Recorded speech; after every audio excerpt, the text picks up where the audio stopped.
I had an aha moment where I was like, this can't be it. A lot of my classmates, wanted to go to the university and work at, middle class job when you work for IBM or an international company and, become a middle manager and you have a second home and, a couple cars and take vacations regularly. And I just forecasted that future. And I was like, I can't do that for a living. I will die if I do that. So I became into this crisis of like, I don't want to stay here. The job that awaits for me is not a very exciting life. And, this is about to get really, really difficult. So that's when I really hustled. And I asked my dad to pay for college in the US, which was a huge stretch for him. And I told him, look, the moment I show up, I'm going to try to get a job. And Stevens had a co-op program where I can take every semester off. And I could, use that to help out a little bit. And I just begged, borrowed, and steal to just get out. Like I had to get out. And that was the right time. If I were to stay one more year here, I was either going to fail or make it. And if I made it, the outcome of that wasn't great either. So I had to leave. So my dad sat me down and he said, look, we're going to do it. But you better don't look up. And you better get out in 2 years. That's all I have for you is 2 years. So you have to go in and out in 2 years. So I think it took me 3 because I worked, like every second semester. But I was maniacally about like, I have to get out and I have to get a reasonable paying job so I can, pay back school and like make my family proud. All right. Welcome everyone to another episode of the Jake Dunlap Show. We are very excited that you joined us. If you haven't tuned in, this is the show where we talk to celebrities, thought, and industry leaders to really discover their journey to success. I am super excited that you're joining us. This show is like no other. I can promise you that. You might laugh, you might cry, but you will definitely leave inspired and gain a whole new level of insight into those people that you follow, love, and admire. All right, welcome everybody to another episode of the Jake Dunlap Show. I am very excited. I have with me somebody who I've known for a while now. I've known for at least 7 years now. He has grown at what I consider to be an amazing culture organization, a great company. He's done a lot of different things in his life. He's went from being an engineer to a master's from Harvard, MBA. He's been a product manager. He was also known as Funky Cold, at one point in his life.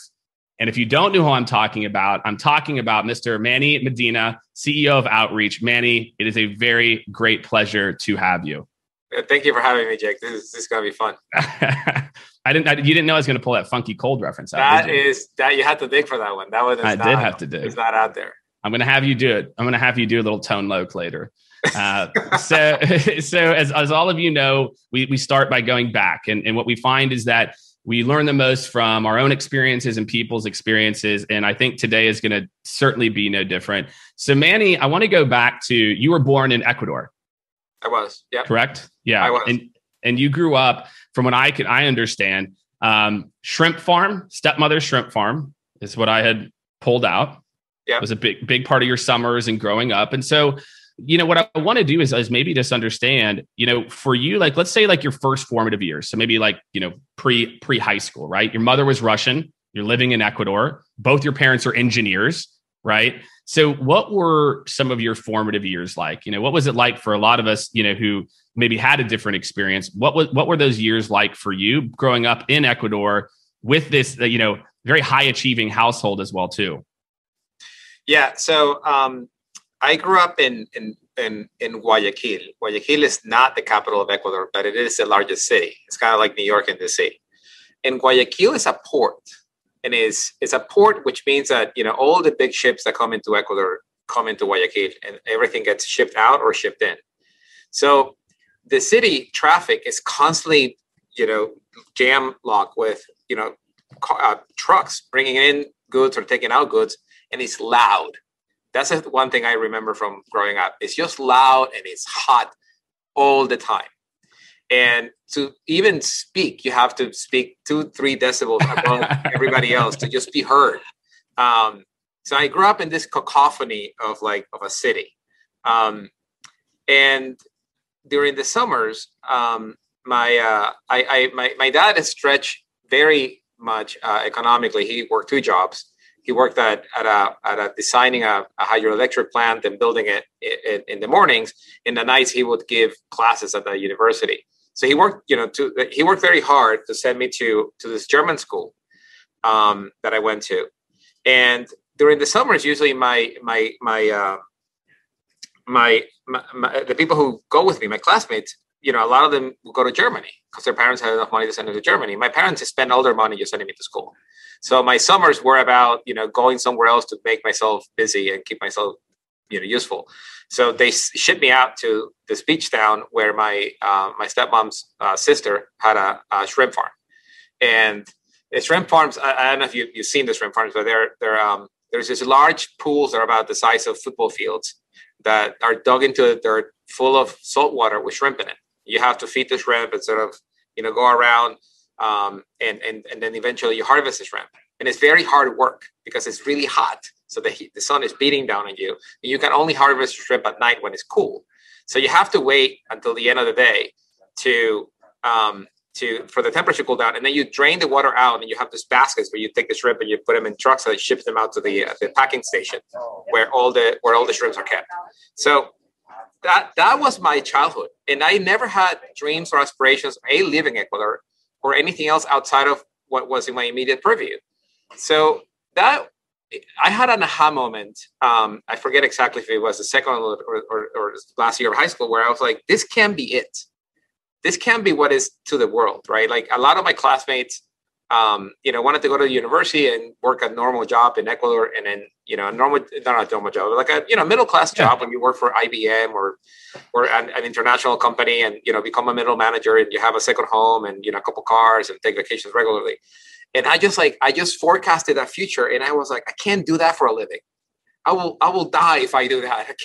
I can't remember. Was there something that happened? Was there some event, like when you think about you growing up? So, you're going out, you're busting your ass every summer. Are you working during school as well too? You're working like during the school year?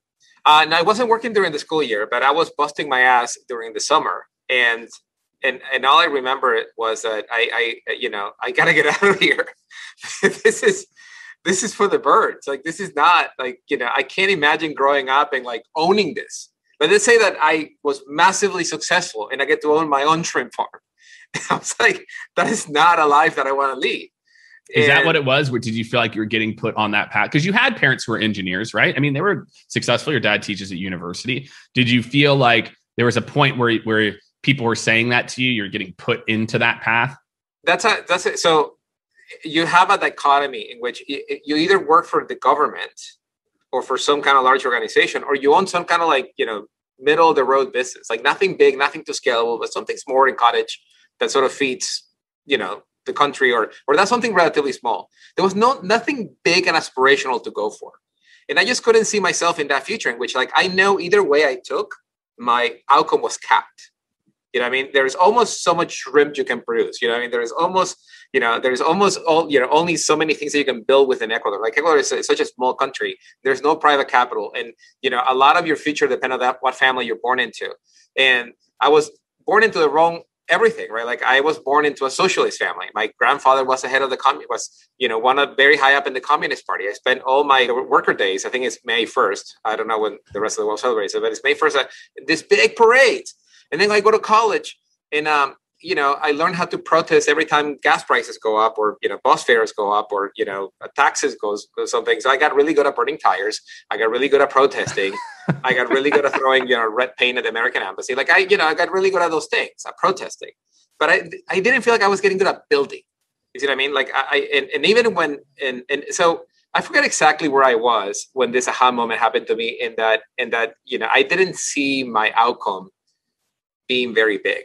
And my ambition was of a significantly larger size than what the country allowed me to have. Yeah. And so I mean, that makes sense. I mean, so you kind of have it. And then you do go to college though, right? So then you go to college. Is this in Ecuador? So that's when I go to college in Ecuador. Yeah. And I'm in college and I'm still thinking about it. So backtracking a little bit, I go to a German school and my whole plan was to leave the country to go to study in Germany.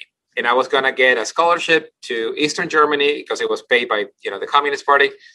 And then Eastern Germany stops being a country on my senior year in high school. And then it's kind of like when you make your own story, you have a whole line. You're lining yourself to this outcome, and then that outcome is chopped. Yeah. All of a sudden, that outcome doesn't exist anymore, and I have to pivot to something else. So I decided, I got no option, but I go to the school for engineering in my city, and when I took programming in my second year there is when the world went boom. There's so much you can do with software that this is the ticket. And I didn't grow up with it. So this is why, I consider myself a late bloomer. I didn't grow up with software. I didn't grow up with computers. I had to. Yeah, this is early 90s. I mean, I don't think anybody, was. Yeah, that's true. But, a lot of people had the Commodores. The Commodore. There you go. Yeah, Atari computer. I got nothing. I didn't have video games. I didn't have anything. I knew how to peel shrimp and how to harvest shrimp. But that was the extent of my abilities. So why engineering, Manny? I think it's interesting.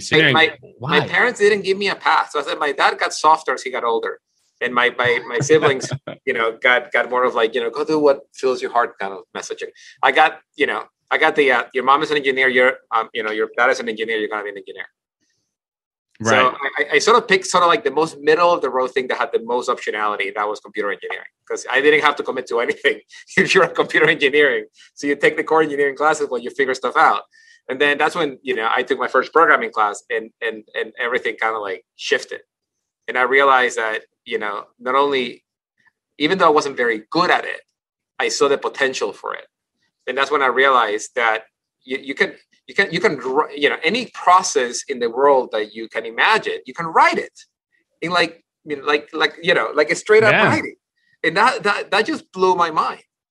And that's when everything sort of came together that, I'm in the wrong place, to fulfill my dreams. I need to figure out, I need to go to a bigger place where I come from, my heritage, doesn't matter, where everybody sort of can do anything they want. And around that time, when I figured I wasn't going to go to Germany, I started taking English lessons. And I had a friend who had cable TV. I started hanging out with his friend, and I would go and watch a lot of US TV to just soak in. While you're going to college? So we kind of moved past it, because again, you go to a German school, so you're fluent in German, right? You're speaking Spanish at home. Was English not really in your purview until then? No, I didn't learn English until I was 20. Wow. Okay.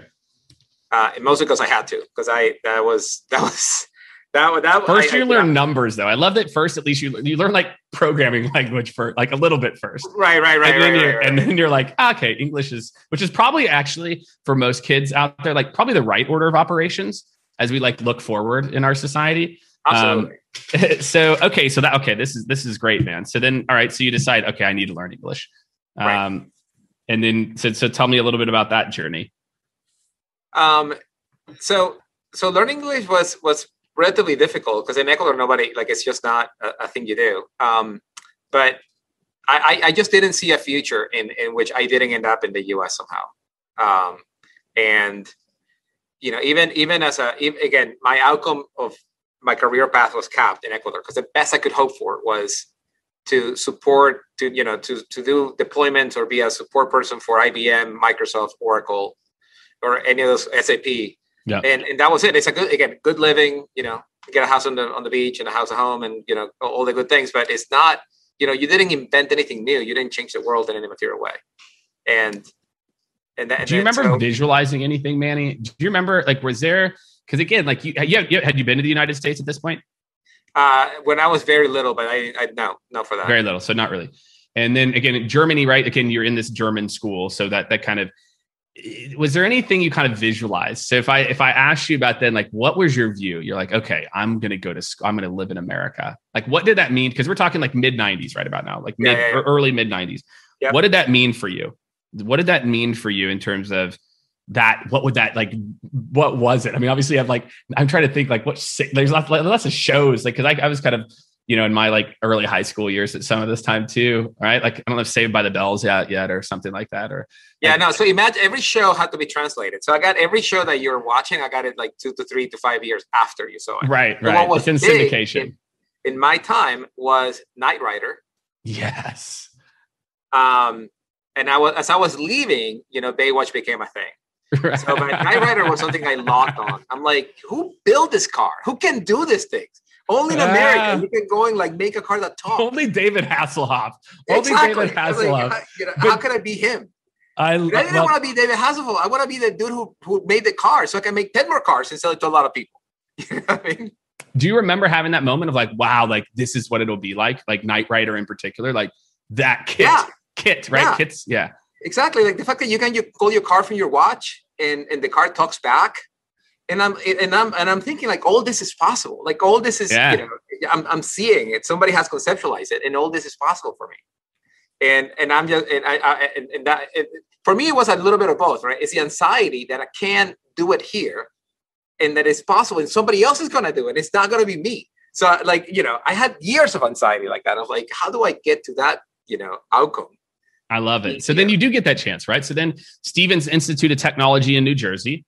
Okay. So you get an opportunity. So how did you find out about Stevens Institute of Technology? Like you start to make these decisions, and then like what actually takes you to move to New Jersey? So I was very, I didn't know anything about the college ranking system or anything of that nature. So I very literally, Stevens happened to be a place where the current president of Ecuador had gone to school. Mm. And my professor of programming had gone to school too. So there I have two strong data points that if everything goes to shit, I can always come back and those two be alone. Right. And I can always rely on them to give me a job. So I can, that's a school that I can, it's a little bit of a safety measure for me. That's great. Well, that's awesome. And then you like, what is that move like for you? Like, so you've been here your whole life, right? Your parents are there, family's there. What was that conversation like? What was the the transition like for you? Coming to, again, never been to New Jersey, let alone most of the US. Like, what was that experience like for you and your family when you were making that decision? Because you had the drive and ambition. I'm sure at this point they see that. They were very concerned. My first couple of years of my last year of high school and my first couple of years of college I was not like the top of the class student. They were really hard. And, I kind of started partying a lot. That's why I realized that I have a car and a little bit of money.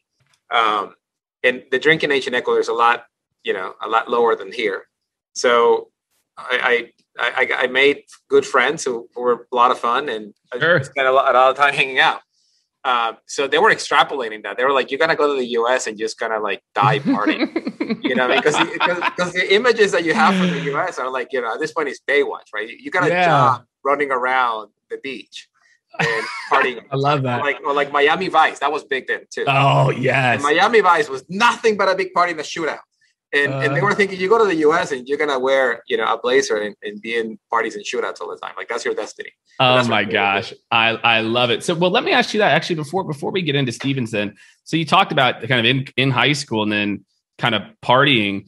Then there's at what point in college then for you, were you like, this is it, like computer engineer, like because it sounds like there's a point also in college, even in Ecuador, where you kind of said, I got to get this together. Like, do you remember what that was like for you whenever you had kind of those moments of like, I need to step up. I need to do something different.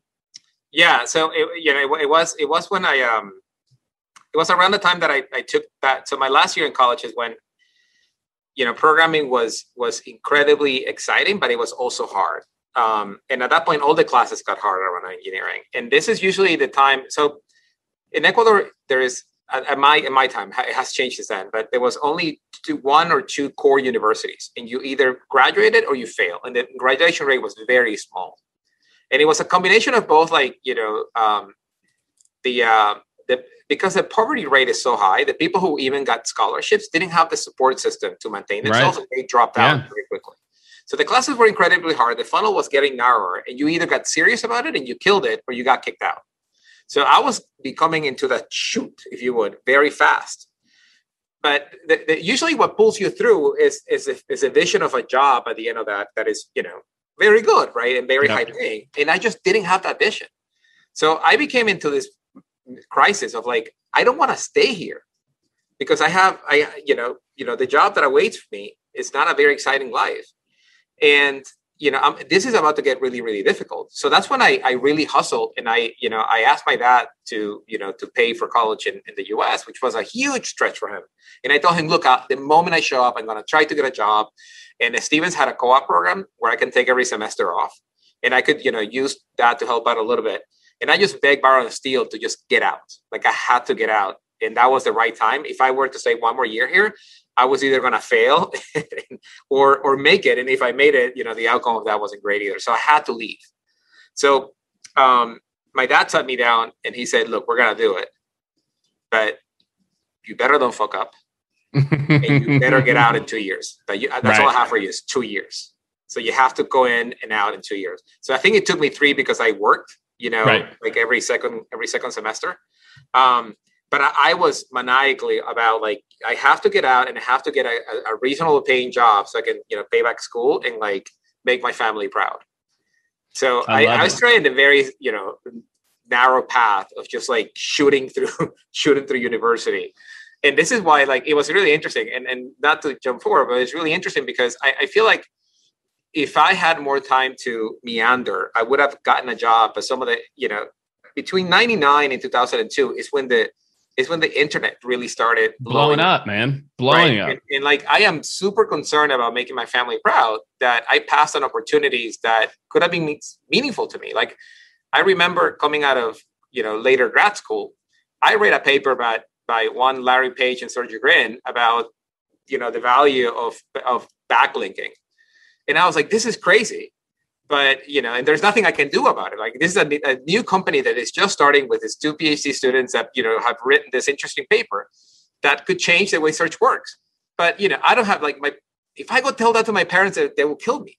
Like they will not work with me.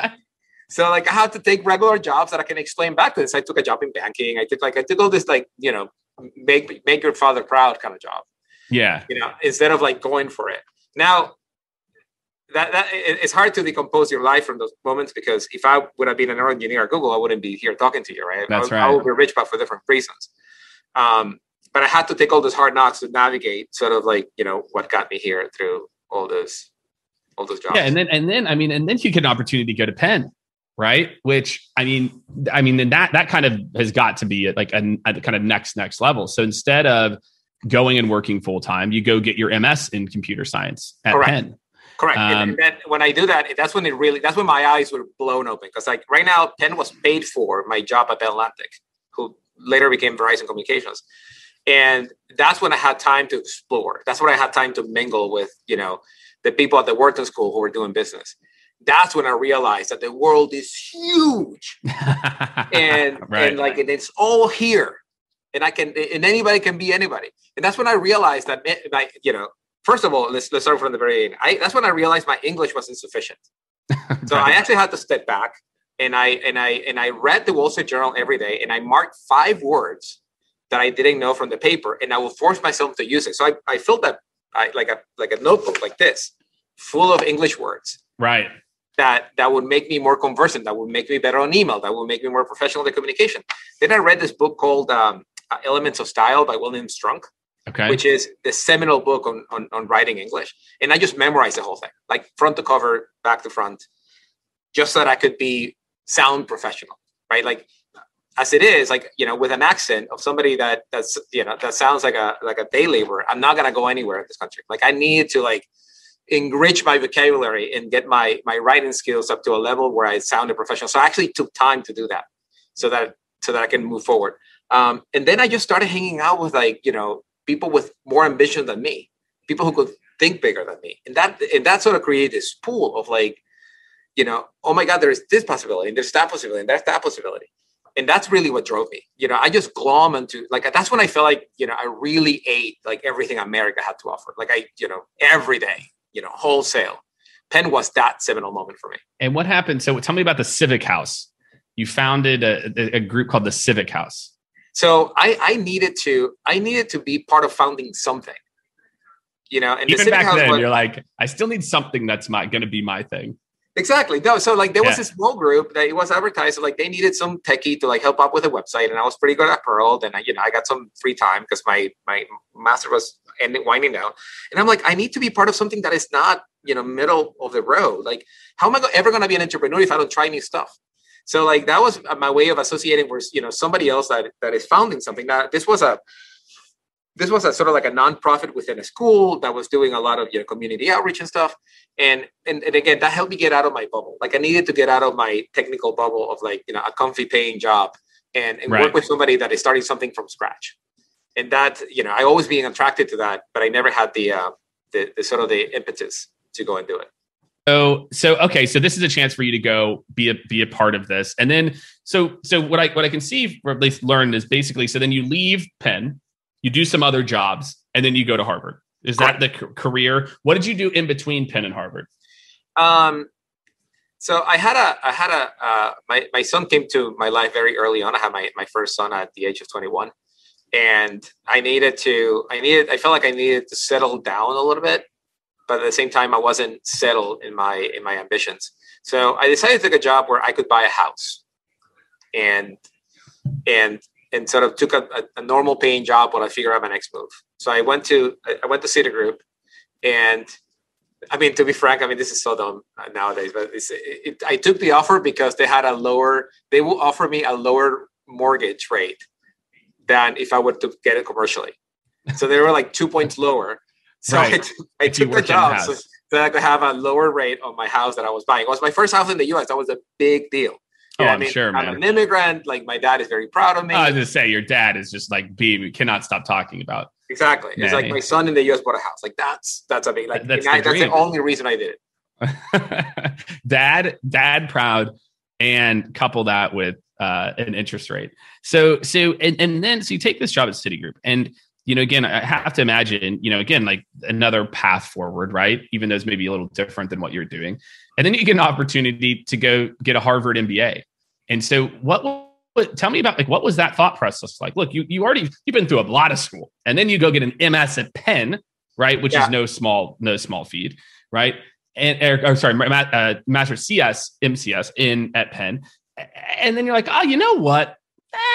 I want like a smaller challenge. I'm going to get my MBA at Harvard, right? When I think of like the amount of schooling that you've done in this like period, like what was it for you that you're like, this is what I should do next? And I know sometimes at that age, you're like maybe I knew what it was, but like, what was it about getting a Harvard MBA, or maybe how did you get that opportunity, or what kind of came to you as why that would be the next step? So this was a seminal moment, actually. This was a one meeting that I had so here I'm at Citigroup, and Citigroup undervalues technology tremendously. So here I am doing the rounds, doing the jobs, and they don't care that I'm good with computers and systems. So now I'm in this predicament. All of a sudden, they announce an e-business group. Everybody was announcing e-business groups back in the 2001s, right? Like harness the internet, like e-banking was becoming a thing. So I immediately applied to work in this e-business group, and I interviewed with a woman who was named the head of the e-business group. So I show up to the interview, and I think I killed it. Like I'm pretty sure I killed it. Yeah. And then I get called back by the same woman who interviewed, who told me in person, which I really appreciated, that that I wasn't getting the job. And I was crestfallen. And we sort of like got talking, and I told her how excited I was. And she's like, look, I know you're excited. Like, I know you're going to do great things, but this job is just, I don't think it's good for you. And then she stopped and she said, but I want to help you. And I was like, so mad. I'm like, I don't know. How can you help me? And she said, well, what do you want to do with your life? And I said, I don't know, but I think at this point, I think I need some kind of business experience, and I don't know what to do about it. And she is like, well, I went to HBS and that changed my life. Maybe you should do the same. And I'm like, I can never get into Harvard. Like, everybody who goes to Harvard has gone to good schools, and I went to like mediocre school and like, mediocre grades and et cetera. And she's like, no. It's not like that. It's all about, you need a different path. Like you need to come into, all you need to do to get into HBS was to be an application that stood out from everybody else. And that usually comes through in the essays and in your life story. And I think you have a really interesting life story, and I can help you with the essay. And I was like, seriously? And she's like, yeah. And she literally handed me this. It was, I don't know, like 1,000 essays that had gotten people into Harvard that she had compiled from her own sort of like, journey and mentorship. And she handed it to me and she's like, we're going to start writing right now. You're going to apply. I'm going to review your application and I'm going to review every word of your essays that you write until we get it right. And she did it. And like, I very literally, she got me in. And it was like incredible. Like that somebody, like a stranger, just takes you into account. I found out through this journey that we had a lot in common. She was second generation immigrants from a Chinese family. And, she deeply cared about, how we showed up, immigrants showed up in this country and that we were the future. So she invested in me. And all she asked in return is that I do the same for others. And that was it. That was sort of like the short of it. And it's sort of like I get emotional talking about it because like it was nobody has ever done anything like that for me, of like just grabbing my hand and saying, I'm just going to walk you through this opportunity and get you in. And she did it. And then, after that, I helped a few others sort of like do the say thing. I volunteer in the New York tutoring program. And I got a kid into Michigan, to the University of Michigan. Like I tried to pay back. But that was a seminal moment for me. That completely changed my life because then she got me to Harvard. And then after that, I went to Amazon, et cetera. But that is amazing. And especially with she knows you're leaving Citigroup, probably not going to come back. Right. But then chose to, I can imagine just like how that changes your perception of goodness to some, like you might already think people are good, but then something like that happens. And it also shows you just how a little bit goes a long way, and that was not a little bit. It doesn't sound like it was a little bit. It sounds like it was invested work. Oh yeah, it was. I think there's 3 essays. I wrote every single essay at least 20 times. Yeah. Right. Wow. And because you only have 300 words per essay and like every word had to like boom. And then the next one is boom. And then it just like, yeah. So for a non-native English speaker, that was a lot of work and she just powered through it. So every day I would it's funny. Every day for like 3 months, I would come home with 3 red marked sheets. That was my essay printed every with red pen all over it. And then do it again. Every day. Look, this is what, for anyone who's aspiring to be a leader, that is leadership. Like that is the definition where you're investing in someone, and that is an investment. You will never forget that. If that woman called you, you would run through a wall for her. Oh yeah. Of course. Or said, I need this from you or whatever it is. And I think too often in leadership, we make it about pipeline or we make it about something that's not a real true investment. She marked it up every day. Yeah. I mean, that's wild. So you go to Harvard, you do very, very well there. You get involved in a few clubs there. And what do you remember most about your time at Harvard? That obviously was probably another, like you said, kind of at Penn, you sort of just surround yourself with this kind of group of people with where you were kind of aspiring to. Now you're kind of getting into those. You are a part of these groups, right? You are one of those people other people might want to be like too. Right. What does Harvard do for you? What do you remember most about those years, 2001, 2003? So my Harvard experience is very unique because 9/11 happened 2 months into my tenure there. Yeah. So all of a sudden you go in and you're like very excited about all these different jobs that you could take. The number 1 employer at Harvard is McKinsey, number 2 is Goldman Sachs, and you can go to any of them. Like they're hiring left and right. And I'm and then going through it, a lot of the, first of all, after 9/11, the economy sort of went through a period of rebalancing, if you would. And so you couldn't just walk into any job anymore. You have to prove yourself. The second of all is that you have to be very good. So usually what happens after business school for most people is that they take a job and they will leave that job within 2 to 3 years of taking it because whatever shine of the job goes away and then you find yourself and you go do it. I didn't have that luxury, which was actually good in my view, because I had to take a job for which I was good at and I could get some longevity out of it because the economy was not good. So what do I have going for me? I have a technical background and the internet is blowing up. Those are the only 2 things that are happening in my life that are important. So, I had to wean off all the obvious answers that comes out of MBAs. I couldn't do iBanking. I couldn't do consulting. That was straight off the table because I was neither passionate and there was not enough jobs in that area anyway because of 9/11. Did you do any summer rotations while you were there? in those types of programs? I did want a General Motors, mostly because I had a niche of working in manufacturing in the US. It's an area that I knew I wasn't gonna, do for a living long term, but I really wanted to like experience it. It's a very similar story. My son did the same thing, which is funny how not far the apple falls from the tree.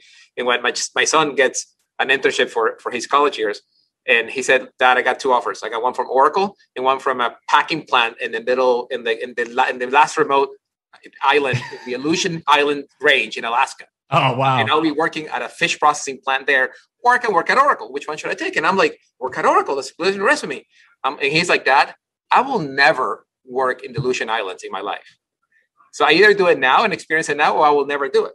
And I was like, that's a great point. And I was thinking the same thing. I took a job at GM because I will never work for an industrial manufacturing company. And I, might as well get it out of the way now. I love that. So then you graduate and you go to Amazon. And this is early Amazon. This is early Amazon. 03, 05. Now, do you move? Is this when you moved to that's Seattle? when I moved to Seattle. Yep. Okay. That's got to be kind of another shock for you culturally, right? Like you've now been, you moved from Ecuador. You're in like this super East Coast vibe. And then you go to Seattle to work for Amazon. Do you remember the interview process there at all? Do you remember what it was like? Brutal. Yeah, it was the most brutal interview process I ever had in my life, because they can kick you out halfway through it. So you never know whether you're even going to have the next interview. You're waiting for like them to like pull a rope, and then Manny falls through the You're seriously like, if there's 2 no's ahead of you, you're done. So like you're sitting there hoping that you get the next interview. And they go like this? Are they like holding their thumbs out and then they're like dump him? But it's very much like that. Like you never know. So, and the funny thing is, because they fly you out in batches, you may just sit there the entire afternoon with nothing to do if you didn't make it through. And then after that, I meet my boss, who is now the CFO of Splunk, actually. And, awesome. And we we did the next interview by going for a run. So I have to wake up at like 6 a.m. and run and talk.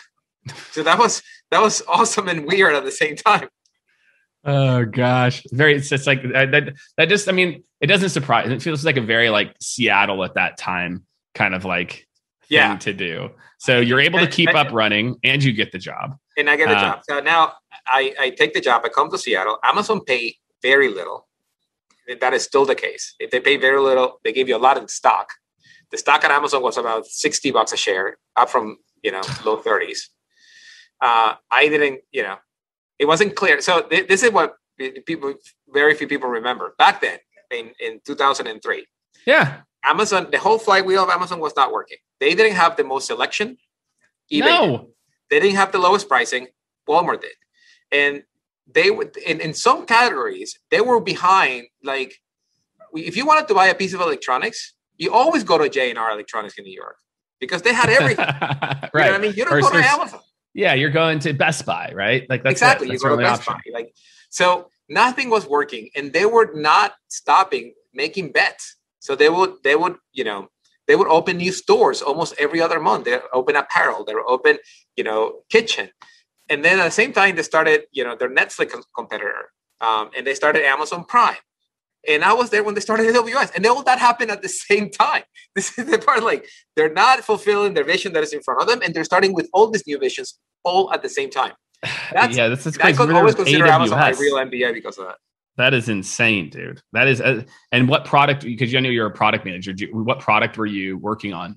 So I was on something called it was called the Associates business, and the Associates is the ability for us to drive traffic from third-party websites that put Amazon links in it. So Associates was about between 10 and 20% of the total Amazon traffic. And Google comes out with AdWords. And all of a sudden, every piece of real estate in the web is a compete between us associates who are paying, 20% of the revenue of our cut against Google, which is a bid up space. And you could get paid, 3, 4, 6 times more than Amazon. So we start seeing our associates business go down. And I'm part of that group. And you actually, if you read that book from Colin Breyer, Working Backwards, it actually lays out the best story of how AWS got started, because that's when, associates is going to nothing. And we're trying to figure out how to save the business. And we started giving the associates more and more tools to build better websites. So we give him the entirety of the Amazon catalog and then see what happens. And then we said, hey, what if we give you storage and compute? There was hosting at that time, but this was not just hosting. This was giving them tools to build their own stores. And that's how the entire, AWS got started. It was a series of experiments on the back of this associate business that started this new. That's wild. It's like, well, we had extra space here and we need to make it sticky. Exactly. And now fast forward to today, and it's, one of the behemoths in the space. And so why were you referred to as Funky Cold? Like, what was it that you did that got you the nickname of Funky Cold at this stage? So the person who was running associates and web services was Andy Jassy at the time. And when I joined, he was transitioning out from being business's shadow to running a business. So he decided to take, this is the interesting part, and this is why I think Andy is brilliant, is that, when you are a business's shadow, your next job is your call. You can run any business at Amazon, anything. Right? You could have run the multi-billion book business or the up and coming, video delivery rental business. He decides to take associates and web services, which is nothing. It's a tiny little idea, with like very little people and like very little P&L. And he decides to take that. So because the team is so small, he like meets with everybody. And he's such a gregarious guy. He's from New York. He's really into music. There's a rumor out there that, he almost quit to become a musician. So he's really into music. So like when he meets me, he's like, this is Manny Medina. And he's like, oh, like the Funky Cold? Like the Funky Cold Medina? Yeah, that's right. And I'm like, sure. And he's like, all right, you're Funky Cold for now. And that's an easy one. Now that I put two and two, I kind of embarrassed myself that I didn't immediately put the two together. That's pretty obvious now. Yeah. So like, and every time I walk by, he will make the rap sound like,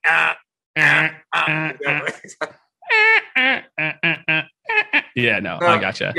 It was such a small, like, I was on the same floor with Jeff, so you're like, it was very easy to get to know each other at that time. So then you go to Microsoft. All right. And you're at Microsoft for a while. Microsoft, I've seen this, at least I had kind of my own like run before I did my own thing too. And so you're there for 6 years. And it seems like a lot of these roles are more like business development manager. And so are you still kind of in the product game as you're doing this? Are you coding at all? I mean, like, or are you starting to kind of gravitate at this point in your career toward kind of the business side of it? And maybe just spend a few minutes just talking about your experience at Microsoft and, again, like what it was like for you kind of growing up in that 05, 11. Because again, you're Microsoft. You're the beast at this. And then, like you said, then you got Google coming up, and then you've got all these other people starting to, kind of come and do interesting things. And so I have to imagine that was a pretty interesting time to be at Microsoft. It was, because there's two things that were happening at Microsoft at that time. So first of all, Amazon was so intense that I decided I needed to take a break. So I went to work for Microsoft, where, it's a slightly better pace of work. And also leverage more my, in business development, you get to do this. I was working on most of the distribution deals. So we had a couple assets that were big at Amazon, Microsoft, that were part of the MSN category. So they had MSN Messenger, MSN Mail. Yeah. And I forget, back in the day, that was a thing, right? You had Yahoo Mail, you have AOL Mail, and you have MSN. Hotmail. Well, it's Hotmail first. There you go, Hotmail. Yeah, that was an acquisition. So, we were trying to get these properties out into this, new world of mobile phones. And the only way you can do that before the iPhone showed up is to get distribution deals with operators. And that was super important to us, because then we can bring those people into the rest of the properties and then put them through search, which was also something we had to win, right? Bing had to win search. So we started doing all this. And then in the meantime, Facebook shows up out of nowhere, with a social network that goes from 0 to like 1 million in like no time, and puts out like all the other social networks. So we had a social network that just, didn't build. And then Messenger, Facebook comes up with its own Facebook Messenger, disseminates, MSN Messenger. The other thing that happened was that Mail was given away for free by Google with unlimited space. And that just destroyed everything else out there. It was kind of like a nuclear moment. All right, so now you have two products that just got put out to pasture, almost overnight. And I was like, all right, what's next? I took a job at Windows Phone trying to figure out, like, mobile is going to be. I was going to say, were you at Windows Phone? So I migrated from doing distribution deals for MSN properties to doing distribution deals for Windows phones. So where I go to operators and say, hey, how do we put together a deal so you buy X many million units, from the OEMs, right? Because the OEMs are the ones who buy the software, but I incentivize the operators to buy the phone. So I'm doing all these deals, and I'm fighting with BlackBerry, and here I am thinking that BlackBerry is my main competitor, and the iPhone comes out, and it changes everything, right. like overnight, right? And sort of like big huddle, big reorg, buy Nokia. This is before Nokia got bought, but like big everything, and that's when I realized that I can't be. I am sort of at the height of my career, and I cannot be subject to everybody else's bad decisions. Yeah. Microsoft was very confused at that time. Very confused. Nobody. Yeah. You were there during Zune too, right? Didn't Zune come out? Zune came out, and then the Windows. I mean, coming out is a strong word. I think Zoom sort of like it launched. Out. Yes. They sold some units. So you're at Microsoft, and this is 10 years ago now, right? You leave. And were you at Group? Was when you went to Techstars? Was that with Group Talent, or was that before? Yeah. So at Techstars, I got into Techstars with my co-founder Andrew Kinzer, who ended up running product for Group Were you Talent. still at Microsoft, Manny, then, or was this? No. I quit. Okay. I quit Microsoft. I go to Techstars. Yeah. Okay. Got it. So you're like, I've had enough. I'm just gonna go do my own thing. This is why, I'm not like. People ask me my entrepreneurship journey, and it's that I don't have a journey of entrepreneurship. I just when I quit Microsoft, I didn't have an idea, so I just quit. Yeah, and then decided to go for the best. Yeah, and I came up with I met my co-founder. We did a pitch to get us into Techstars, and we the moment we got into Techstars, we pivoted. Like we had a company, the company was a dumb idea. We pivoted, and at that point, I meet. Andrew. So Andrew and I meet Gordon and Wes, my other two co-founders, and they had built Group Talent into sort of like a website, a service for hiring teams. And that thought, I figured if I point myself to a large enough problem and I got good enough people, that good things will come out of it. And it didn't quite work that way. Recruiting is an incredibly hard business, and we just didn't have the knack for it. And, I think you heard about the pivot story. We were running out of cash, and we decided to sell our way out of the problem, and we built a workflow that is now Outreach. Well, let's talk about that though. All right. Why don't we talk a little bit about like that moment for you? So you're doing that. And for a lot of people who haven't maybe heard the story. And you're doing that for a while. It's 3 years plus, right? I mean, You're invested. It's not quite getting that kind of trajectory. And then you start to build this kind of workflow tool. When do you realize that might be, there might be something here? So what happened was that we were running out of cash, and we needed to sell more. And because we're a marketplace, we need to sell more both to recruiters who are hiring and to talent who is coming in. So we had two sales problems. So, our sales problem sort of compounded, if you would. So we sat down and we decomposed, what will get us a meeting? We figured that if we get meetings, we could convert them, no problem. And to get the meeting, we figured that there would be two core aspects of it. One was a workflow to follow up. Right. Makes sense. And the second one was to personalize at scale. So the workflow to follow up is actually what became Outreach. But what didn't become Outreach, and it's an idea that got shelved, is this personalization at scale. So what we did is we built a workflow for a writer. Imagine that you are an English major. You're trying to get your first book out, or you're trying to break it into the comedy, into the comedy space, but you don't have a job now and you need to make money. We had a service in which you can come into this website, and you will get two screens. One that has a bunch of data about a person, right? So there will be like Google results about Jake Dunlap on the left, and an email header and the first line of an email personalization line that you have to write as a writer. So you have to go research Jake. You have, whatever time, and then you come in and write the subject of the email, and then you write the next line, and then it will get aggregated with our value proposition, and that will go out to Jake. And then, you see what I mean? So that email, we will pay about 25 to 50 cents per email. If you are good at this, you will make about, $10 to $15 an hour just sitting at home writing these emails. That emails, so we launched this whole thing. It's a bit of a nightmare to manage, but we got good at it. Those emails would generate 40% reply rates on like hard cold emails on both sides, on the on the candidate side and on the employer side. Mind you, these are, email, not only the emails are cold, but we have to generate meetings. So the emails also had positive call to action. Yeah, exactly. It had a call to action and the responses were positive. So we step into this gold mine of now we're swimming in meetings because every single one of these emails is generating a ton of meetings. So now we got the meetings, but didn't have the manpower and the capacity to go close those meetings.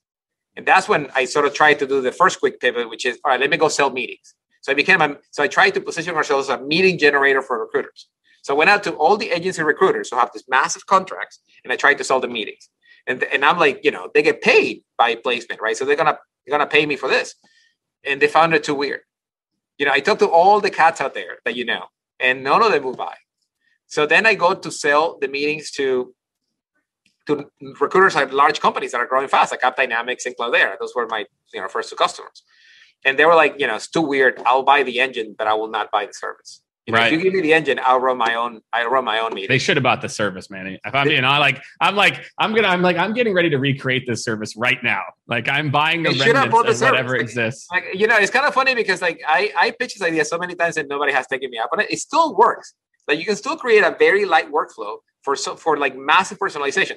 There is in the order of 3 to 5 million, liberal arts majors out there without a job right now that would love to sit down and write personalized emails for you. I'm so into this idea. So Manny, I know we're running up against time, and I know that we've got to wrap up here. And we can't go through the whole history of outreach and where it is today. It's pretty wild, man. I feel like I've known you since the beginning. I think we were a power user back in the day in early 2015. That's right. And that's when the whole thing started. 25 seats. We had 25 seats. We're doing outsourced lead gen. And I realized I'm like, yuck. I don't want to be complaining or getting into it with people why we didn't set 50 meetings instead of 45. Right. But I've always been a big believer in you in this category. So what I want to do to wrap up is maybe talk about what's next for you. And obviously outreach has got a long ways to go. So it's not necessarily about what's the next move, but when it comes to your world, maybe what are some of the things you're most excited for both yourself, personally, professionally, as you look forward over the next few years? What are you most excited about when it comes to kind of your company and where you're at as a person too? Yeah, I like to frame what I'm about to tell you in the following, which is sort of summarizes my entrepreneur journey or the journey of building outreach, is that, when you start this journey, you become motivated by either fear or greed, fear of failing or greed of all the greatness that you're about to get. And we were motivated a lot by fear, to be frank, because we were failing and, outreach group talent was running out of steam and none of us wanted to go back and get a normal job. So fear was a big motivator for us. And then all of a sudden, I remember that we had this one incident with one of our earliest customers. I think it was Greenhouse, the recruiting company in New York. Yeah, where they bought the tool very early, and the tool was very rough. It was very powerful, but they didn't have any guardrails. And this one day, they did something, or we did something that deleted a bunch of records, and the team couldn't sell. So we got a call from the manager, Aaron, that morning, and he's like, outreach is down. My team can't sell. I'm sending everyone out to lunch. It's 11 o'clock. I'm sending my entire team to lunch. You have 2 hours to fix the problem. So in an entrepreneurship journey, when that happens, so two things happen. The first is, oh shit, all hands on deck. We have a fire. This customer's going to leave. We're screwed. What are we going to do? But the next immediate thought is, oh my God, we're mission critical. And that's when product market fit happens. You see what I mean? Product market fit is a feeling. And it only happens when somebody calls you and says, if this goes down, I'm going to kill you.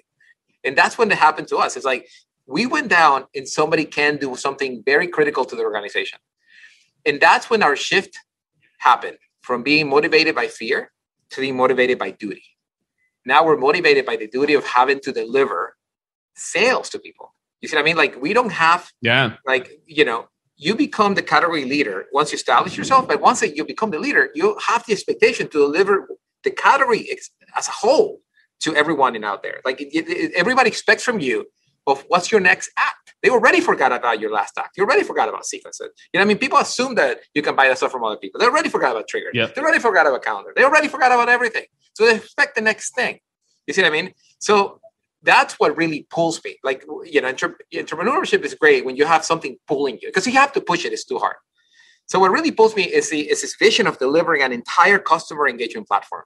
Everything that delivers from the prospecting down into, how you close deals, how you manage that interaction, and how do you get in a plan of success with your customer so that they continue to buy from you and you continue to develop that relationship. And having that whole interaction in one platform that allows you to get better over time is our calling. I mean, it's not even like my vision. It's what we're called to do every day.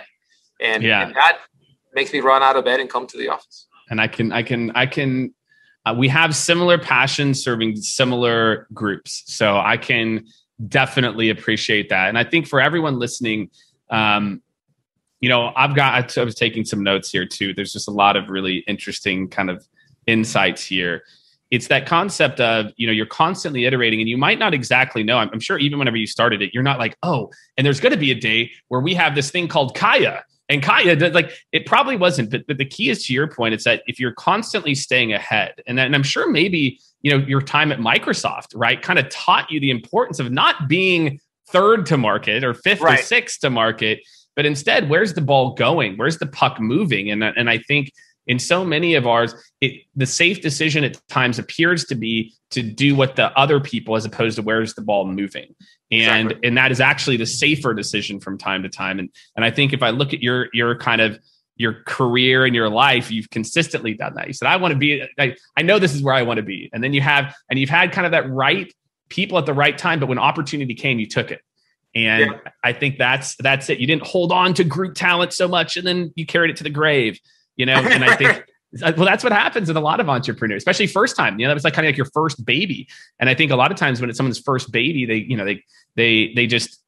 keep trying to make that the thing versus being nimble and being agile and being, excited about solving the problems. And I really enjoyed this, Manny. I think our listeners will have enjoyed it too. They hopefully got to learn a little bit more about Funky Cold and the life and times of. So, man, I just wanted to say a big thank you, Manny. I feel like we need to do, I think maybe like in 6 or 12 months, we'll do a part 2 where we'll just do like the outreach years. But absolutely. I kind of like that we didn't. I kind of like that we got a chance to just sit and talk, and I got a chance to get to know you better, and got a chance to, I think for a lot of people out there to hear about your journey and get motivated and think about, how they can make it happen and get it done too. So thank you, Manny. I really appreciate it. Thank you so much. And we will see all of you next week on the Jake Dunlap Show. I appreciate you, Jake. Thanks for having me. Awesome. You're the man. Thanks, Manny. That was good. All right. Thank you so much, everyone, for tuning in to another extremely fun and interesting episode. I thought it was fun and interesting, so I hope you did too, of the Jake Dunlap Show. Really great, just breaking down everything that makes people who they are, the success, the trials and errors, and I hope that you enjoyed it as much as I did. Make sure to subscribe on your favorite platform, and make sure, more than anything, to go over to jakedunlap.com. That's where you're going to stay up to date on all the latest guests, additional details, prep notes. We're going to be sharing everything on jakedunlap.com. So go ahead, go over there. You can subscribe there as well too, and we will see you next week on the Jake Dunlap Show.